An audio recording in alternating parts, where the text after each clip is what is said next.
अंधेरी बारिश भरी रात में एक पुरानी कार का इंजन तेज दहाड़ता हुआ आगे बढ़ रहा था। अचानक ड्राइवर ने ब्रेक लगाया। कीचड़ उड़ता है, टायर फिसलते हैं और कार रुक जाती है। साहब उतरिए, इसके आगे मैं 1 इंच भी नहीं जाऊंगा। अरे भाई पागल हो गए हो क्या? गेट अभी आधा मील दूर है और बाहर मूसलाधार बारिश हो रही है। पूरे पैसे दिए हैं मैंने। साहब जान रही तो पैसे काम आएंगे। ये रुद्रपुर की माया निवास है। यहाँ सूरज ढलने के बाद परिंदा भी पर नहीं मारता। आप भी वापस चलिए मेरे साथ, अभी भी वक्त है। हद है अंधविश्वास की। ठीक है यहीं छोड़ दो। तुम जैसे लोगों की वजह से ही गांव पिछड़े हुए हैं। आर्यन टैक्सी से उतरता है, बारिश से बचने के लिए छाता खोलता है और चुपचाप माया निवास की ओर कदम बढ़ाता है। अजीब संकेत। चलो आर्यन बस थोड़ा सा। ये रही। हेलो काका, रामू काका, कोई है?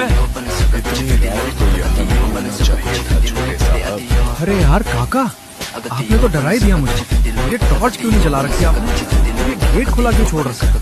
दरवाजे तो बंद ही थे साहब, पर जब वो बुलाती है तो सिटकानियां अपने आप खुल जाती हैं। फिर वही डरावनी बात। देखिए मैं सिर्फ 2 दिन के लिए आया हूँ। बस ये कागजात साइन करवाने हैं और इसे बेचना है। चलिए अंदर, मेरा दम घुट रहा है यहाँ बाहर। आर्यन काका के साथ अंदर चला जाता है। बाप रे, कितनी धूल है यहाँ। और ये परफ्यूम की खुशबू कैसी है? चमेली? ये खुशबू आ रही है, मतलब वो आसपास ही है। कौन आसपास है काका? आप सच में बूढ़े हो गए हैं। मैं ऊपर वाले कमरे में जा रहा हूँ, मेरा सामान लेकर आना। तभी ऊपर से कुछ सामान सरकाने की आवाज आती है। ये ऊपर कौन है? आपने कहा था आप अकेले हैं। मैंने कहा था मैं अकेला रहता हूँ। मैंने ये नहीं कहा कि ये हवेली खाली है। पहेलियां बुझाना बंद करिए काका, साफ साफ बताइए, यहाँ आपके साथ कौन है? तभी किसी के फुसफुसाने की आवाज आती है। ये आवाज कहाँ से आ रही है? काका आप सुन रहे हैं? काका काका कहाँ गए आप? अभी तो यहाँ थे। तभी पुरानी लकड़ी की सीढ़ियों के चरमराहट की आवाज आई, जैसे कोई ऊपर से नीचे की तरफ आ रही है। आर्यन ने पीछे देखा तो काका उसके पीछे ही खड़े थे। अरे ये क्या था? काका आपने धक्का दिया? आपने सरकाया उसे? मैं तो आपके पीछे खड़ा हूँ साहब, अलमारी के पास कोई नहीं है। तभी अचानक हवा का एक तेज झोंका आया और फर्श पर पड़ी एक पुरानी तस्वीर उड़ती हुई आर्यन के पैरों के पास आकर रुक गई। ये तस्वीर, ये तो दादाजी की है, पर उनकी आंखों पर ये नोच के निशान कैसे? ऐसा लग रहा है जैसे किसी ने नाखूनों से उनकी आंखें फाड़ दी। आर्यन के हाथ कांपने लगे थे। तभी दीवार पर टंगी एक पुरानी घड़ी जो सालों से बंद पड़ी थी अचानक तेज आवाज में चलने लगी। उसकी पेंडुलम की आवाज पूरे हॉल में गूंजने लगी। ये घड़ी, ये तो बंद थी, अचानक से इतने फास्ट कैसे चलने लगी? काका यहाँ कुछ बहुत गलत हो रहा है, मुझे तुरंत यहाँ से निकलना होगा। आर्यन तेज कदमों से मुख्य दरवाजे तक पहुंचा और पूरी ताकत से उसे खींचा, लेकिन दरवाजा टस से मस नहीं हुआ। ये खुल क्यों नहीं रहा? काका कुंडी तो खुली है, धक्का लगाइए। आप कितनी भी कोशिश कर लीजिए साहब, पर यह दरवाजा नहीं खुलेगा। जब उसकी इच्छा होगी तभी रास्ता मिलेगा। उसने हमें अंदर रोक लिया है। अचानक ऊपर लटकता झूमर कांप उठा। उसके सारे शीशे एक साथ खनखनाने लगे, जैसे कोई अनदेखी शक्ति उन्हें बेरहमी से हिला रही थी। ऊपर कोई है? सुनो, कौन हो तुम? सामने आओ। आर्यन जैसे ही सीढ़ियों के बीच पहुंचा, ऊपर रखा भारी पीतल का गुलदस्ता अचानक उसकी ओर झपट पड़ा। उसकी रफ्तार इतनी तेज थी कि साफ लग रहा था जैसे किसी ने जानबूझकर उसे आर्यन की तरफ फेंका हो। हाँ, शिट! बार बचा। काका ये सब इत्तेफाक नहीं है, कोई हमें मारना चाहता है। ये कोई इत्तेफाक नहीं है साहब, ये इंतकाम है। उस कमरे का दरवाजा देखिए, वो खुद खुल गया है। वही कमरा जहां आपके परदादा ने उसे आखिरी बार देखा था। उसके बाद किसी ने उसे फिर कभी नहीं देखा। आप क्या बोल रहे हैं? मुझे कुछ समझ नहीं आ रहा। और ये दरवाजा अपने आप कैसे खुल गया? जवाब का इंतजार किए बिना आर्यन की नजर फर्श पर बिखरे कागजों और पुरानी फाइलों पर चली गई। वो झुककर उन्हें पलटने लगा। ये तो वही फाइलें हैं जो मैं ढूंढ रहा था। काका, आपने तो बताया था कि ये कागजात अलमारी में है, तो ये कमरे के बीचों बीच कैसे आ गई? आर्यन उस अंधेरे कमरे की ओर खिंचा चला जाता है और तभी पीछे से दरवाजा इतनी जोर से बंद होता है कि पूरी हवेली उस आवाज से हिल जाती है। उस बंद कमरे में घुटन भरा सन्नाटा फैल गया था। आर्यन की सांसें तेज हो गई थीं और लकड़ी पर नाखून मारने जैसी आवाजें आ रही थीं। काका, दरवाजा खोलिए। बाहर से कुंडी किसने लगाई? काका, जवाब दीजिए। कमरे के भीतर की हवा अचानक बर्फ जैसी ठंडी हो गई। आर्यन ने कांपते हाथों से जेब से लाइटर निकाला और उसे जलाया। छोटी सी कांपती लौ अंधेरे को चीरती हुई आगे बढ़ी और उसी रोशनी में जो नजारा उसके सामने आया, उसे देखते ही आर्यन का खून जैसे रगों में ही जम गया। ये दीवारें? आर्यन की आवाज गले में अटक गई। इन पर ये क्या लिखा है? मेरा खून, मेरा बदला। वो एक कदम पीछे हट गया। उसकी नजर नीचे फर्श पर गई। और ये लाल रंग, ये तो ताजा खून है। और उसी वक्त जोर जोर से एक औरत के रोने की आवाज आने लगी, जो दीवारों से टकराकर पूरे कमरे में फैल गई। कौन? कोई है? जैसे ही लाइटर की रोशनी कमरे के एक कोने में पड़ी, वहां एक पुरानी लकड़ी की कुर्सी अपने आप हिल रही थी। लेकिन तभी एक जोर की आवाज के साथ दरवाजा खुल गया। बाहर रामू काका थे। रामू काका जैसे ही अंदर आए, कुर्सी का हिलना बंद हो गया। काका, आप? ये क्या हो रहा है? मुझे कुछ समझ नहीं आ रहा। प्लीज मुझे यहाँ से बाहर निकालो। छोटे साहब, देर मत करो, जल्दी निकलो यहाँ से। मैं तुम्हें सब समझा दूंगा। हवेली के गलियारों में आर्यन और काका के भागते कदमों की तेज आवाजें गूंज उठी और उन्हीं के पीछे पीछे माया पिशाचनी की खौफनाक हंसी पूरे हवेली में फैलती जा रही थी। इधर आइए साहब, इस दीवार के पीछे एक गुप्त रास्ता है, जल्दी कीजिए, वो आ रही है। आर्यन अंधेरे में हाथ मारते हुए उस गुप्त रास्ते की ओर बढ़ता है। वो एक तंग और संकरी सुरंग जैसी जगह में पहुंच जाता है, जहां सड़ी हुई गंध और नमी थी। ओह, यहाँ कितनी बदबू है। काका, आप कहाँ हैं? हाथ बढ़ाइए, मुझे कुछ दिख नहीं रहा। तभी एक माचिस की तीली जलती है और हल्की पीली रोशनी फैलती है। माचिस की रोशनी में आर्यन देखता है कि उस सुरंग की दीवारों पर हजारों इंसानी खोपड़ियां चुनवाई गई हैं। अरे बाप रे बाप, ये क्या है काका? अभी सवाल मत पूछो, मैं सब बता दूंगा, पहले यहाँ से निकलो। वहां से किसी तरह निकलने के बाद आखिरकार वो दोनों हवेली के पीछे बने उस छोटे से मंदिर में पहुंच जाते हैं, जहां माया का साया नहीं आ सकता था। थोड़ी देर की खामोशी के बाद रामू काका ने माया की कहानी बयान करना शुरू किया। पुरानी रेडियो ट्यूनिंग की आवाज आ रही थी। बैकग्राउंड में 80 के दशक का एक मधुर संगीत बज रहा था। ये उन दिनों की बात है जब रुद्रपुर की इस हवेली में रौनक हुआ करती थी। आर्यन के दादाजी ठाकुर गजेंद्र सिंह अपनी पत्नी और परिवार के साथ यहाँ शान से रहते थे। पर एक शाम इस हवेली की देहरी पर मौत ने एक खूबसूरत चेहरा पहनकर कदम रखा। हाँ भाई, कौन है इतनी शाम को? साहब, दूर गांव से आई हूँ, अकेली हूँ। अगर कुछ काम मिल जाता तो बड़ी मेहरबानी होती। वो माया थी। उसकी आंखों में एक ऐसी कशिश थी कि दादाजी पहली ही नजर में उसके वश में हो गए। कुछ ही हफ्तों में हवेली का नजारा बदलने लगा। दादाजी का व्यवहार अपनी पत्नी के प्रति रूखा हो गया और वो घंटों माया के कमरे में बिताने लगे।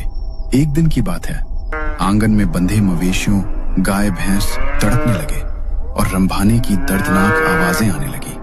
आर्यन की दादी रोते हुए गजेंद्र सिंह के पास गई। सुनिए, आज फिर एक गाय मर गई। उसकी आवाज कांप रही थी। उसके शरीर में खून की एक बूंद भी नहीं बची थी। गांव में धीरे धीरे फुसफुसाहटें फैलने लगी। लोगों को माया पर शक होने लगा। गांव वाले कहते थे, जब से माया इस गांव में आई है तब से अजीबोगरीब घटनाएं शुरू हो गई हैं। आर्यन की दादी ने ये सारी बातें गजेंद्र सिंह को बताई। हर एक डर, हर एक शक। लेकिन गजेंद्र सिंह माया के प्रेम जाल में इतने गहरे फंस चुके थे कि उन्हें कुछ भी साफ दिखाई नहीं दे रहा था। सच उनके सामने था, लेकिन उनकी आंखों पर मोह की ऐसी पट्टी बंधी थी जिसे कोई डर, कोई मौत भी हटा नहीं पा रही थी। बस एक शब्द और नहीं। माया इस घर की अब सिर्फ नौकरानी नहीं है, तुम अपनी हद में रहो। माया ने सच उनके सामने था, लेकिन उनकी आंखों पर मोह की ऐसी पट्टी बंधी थी जिसे कोई डर, कोई मौत भी हटा नहीं पा रही थी। बस एक शब्द और नहीं। माया इस घर की अब सिर्फ नौकरानी नहीं है, तुम अपनी हद में रहो। माया ने दादाजी को पूरी तरह अपने सम्मोहन में जकड़ लिया था। अब हवेली की बागडोर गजेंद्र सिंह के हाथ में नहीं, बल्कि माया पिशाचनी के कब्जे में जा चुकी थी। आर्यन की दादी समझ ही नहीं पा रही थी कि अपने पति गजेंद्र सिंह को कैसे समझाएं। गांव वालों के बीच डर और चर्चा बढ़ने लगी। आखिरकार उन्हीं के सुझाव पर एक दिन दादी एक तांत्रिक बाबा के पास पहुंची और उन्हें पूरी घटना विस्तार से बता दी। गायों की मौत, हवेली में बदलता माहौल और गजेंद्र सिंह का अजीब व्यवहार। तांत्रिक बाबा चुपचाप सुनते रहे और उनकी आंखों में बढ़ता हुआ डर साफ बता रहा था कि ये कोई साधारण मामला नहीं था। ठाकुरानी जी, जिसे आप लड़की समझ रही हैं, वो एक पिशाचनी है। वो इंसानों को प्यार के जाल में फंसाती है ताकि उनका यौवन और खून पीकर खुद को हमेशा के लिए जवान रख सके। उसे रोकना होगा, वरना आपका वंश खत्म हो जाएगा। तांत्रिक बाबा ने गहरी आवाज में बताया, कल अमावस्या है। उन्होंने कहा, अमावस्या की रात पिशाचनी की शक्तियां कई गुना बढ़ जाती हैं। उसी रात वो उस पुरुष का खून पीती है जो पूरी तरह उसके वश में आ चुका होता है। ये सुनते ही आर्यन की दादी के पैरों तले जमीन खिसक गई। अब उनके पास सिर्फ एक दिन और एक रात का वक्त था, अपने पति को बचाने के लिए या सब कुछ खो देने के लिए। डर के बावजूद उन्होंने हिम्मत जुटाई और आखिरकार अमावस्या की काली रात आई।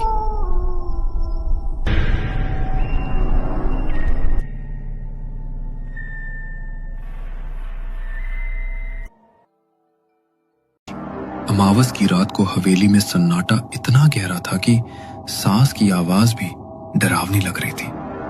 उन्होंने धीरे धीरे सीढ़ियां चढ़ना शुरू किया। उनके हाथ में एक पुराना जंग लगा लालटेन था, जिसकी पीली रोशनी दीवारों पर अजीब सी छायाएं नाच रही थी। तांत्रिक बाबा आर्यन के दादी के पीछे पीछे चल रहे थे। उनके हाथ में एक चमकता हुआ अभिशप्त खंजर और एक मोटा पीला कागज जिस पर काले स्याही से भयानक मंत्र लिखे थे। दोनों चुपचाप ऊपरी मंजिल की ओर बढ़े। सीढ़ियां पुरानी थी, हर कदम पर चरमराहट की आवाज आती।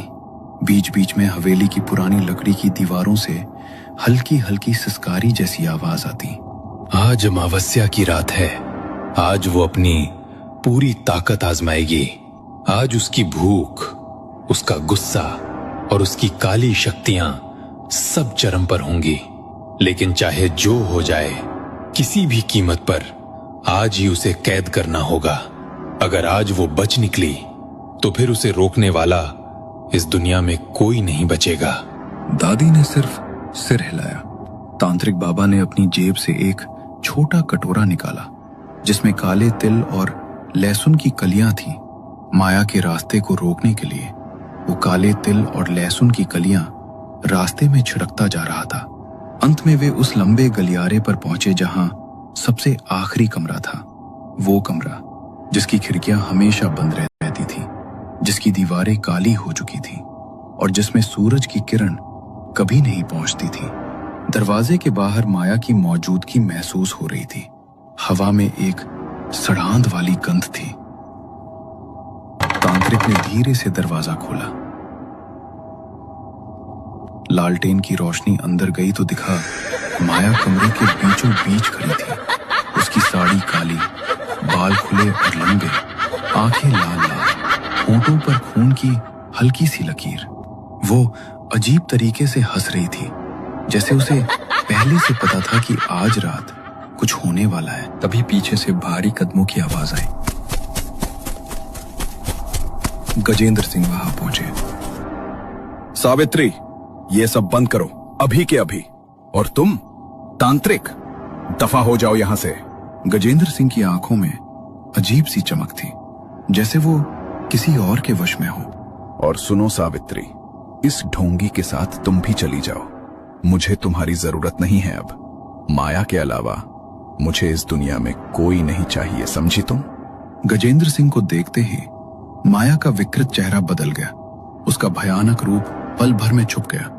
वो एक सामान्य बेबस स्त्री की तरह जमीन पर बैठ गई और रोने लगी। देखा देखा आपने कैसे ये सावित्री देवी मुझ पर जुल्म कर रही है? मैंने क्या बिगाड़ा है इनका? गजेंद्र सिंह का दिल पसीज गया। वो तेजी से माया की तरफ बढ़े। डरो मत माया, तुम्हें कुछ नहीं होगा। मैं हूं तुम्हारे साथ। मैं देखता हूं इस तांत्रिक को और सावित्री को भी। तभी तांत्रिक आगे बढ़ा। उसने आंखें मूंद ली और जोर से मंत्रोच्चार शुरू किया। कमरे में हवा अचानक तेज हो गई। पर्दे जोर जोर से उड़ने लगे। दिए कांपने लगे। माया चीखने चिल्लाने लगी। उसका असली रूप सामने आने लगा। लाल जलती आंखें, नोकीले दांत और चेहरे पर एक क्रूर हंसी। नहीं, इसे रोको। तांत्रिक ने अभिशप्त खंजर को हवा में लहराया और मंत्र पढ़ते हुए मंत्र लिखा कागज दरवाजे की चौखट की ओर बढ़ाने लगा। लेकिन उससे पहले ही माया गजेंद्र सिंह पर झपटी। गजेंद्र जी, पीछे हटिए।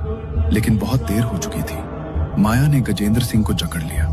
अपने नोकीले दांत उनके गले में गड़ा दिए और उनका खून चूसने लगी। देखा सावित्री, तू और तेरा ये नया दोस्त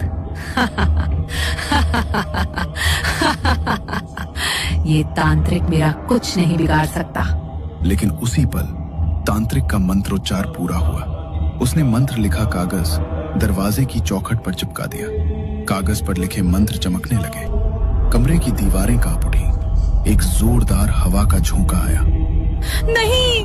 हवा के उस झोंके के साथ माया जबरदस्ती उस कमरे के अंदर खिंच गई और उसी पल दरवाजा अपने आप जोर से बंद हो गया। तांत्रिक ने बाहर से ताला लगाया और आखिरी मंत्र पढ़कर उस कमरे को हमेशा के लिए सील कर दिया गया। कुछ दिन बाद आर्यन के पिताजी और उसकी माँ छोटे आर्यन को लेकर शहर शिफ्ट हो गए। लेकिन दादी के लिए वो हवेली सिर्फ एक घर नहीं थी, वो उनकी पूरी जिंदगी थी। उस हवेली के साथ सावित्री देवी की अनगिनत यादें जुड़ी हुई थी। इसलिए आर्यन के पापा की लाख कोशिशों के बावजूद दादी ने हवेली छोड़ने से साफ इनकार कर दिया। अम्मा, अब यहाँ रहना ठीक नहीं है। हम सब शहर जा रहे हैं, आप भी हमारे साथ चलिए। नहीं बेटा, इस हवेली में तुम्हारे बाबा की यादें बसी हैं। मैं इस हवेली को छोड़कर कहीं नहीं जाऊंगी। आखिरकार पूरा परिवार शहर चला गया और उस सुनसान हवेली में रह गए सिर्फ आर्यन की दादी और उनका सबसे वफादार नौकर रामू काका। दिन बीतते गए। सब कुछ शांत और सामान्य लगने लगा था। लेकिन एक रात जब हवेली गहरी नींद में डूबी हुई थी, तभी अंधेरे में कुछ परछाइयां दबे पांव सरकती हुई अंदर घुस आईं। चोर हवेली में दाखिल हो चुके थे और कीमती सामान की तलाश में इधर उधर भटकने लगे। लगता है ये हवेली बरसों से बंद पड़ी है। आज तो माल ही माल होगा। वो देख, उस कमरे का दरवाजा, उस पर अजीब अजीब निशान बने हैं। अरे डर मत, ये सब पुराने जमाने की डराने वाली बातें हैं। चल खोल इसे। जैसे ही उस कमरे का दरवाजा खुला, हवेली के अंदर की हवा अचानक भारी हो गई। वो वही कमरा था जिसमें सालों से माया पिशाचनी कैद थी। बरसों से भूखी, बरसों से प्यासी माया की आंखों में चमक लौट आई। आखिरकार मुझे मेरा खून मिल गया।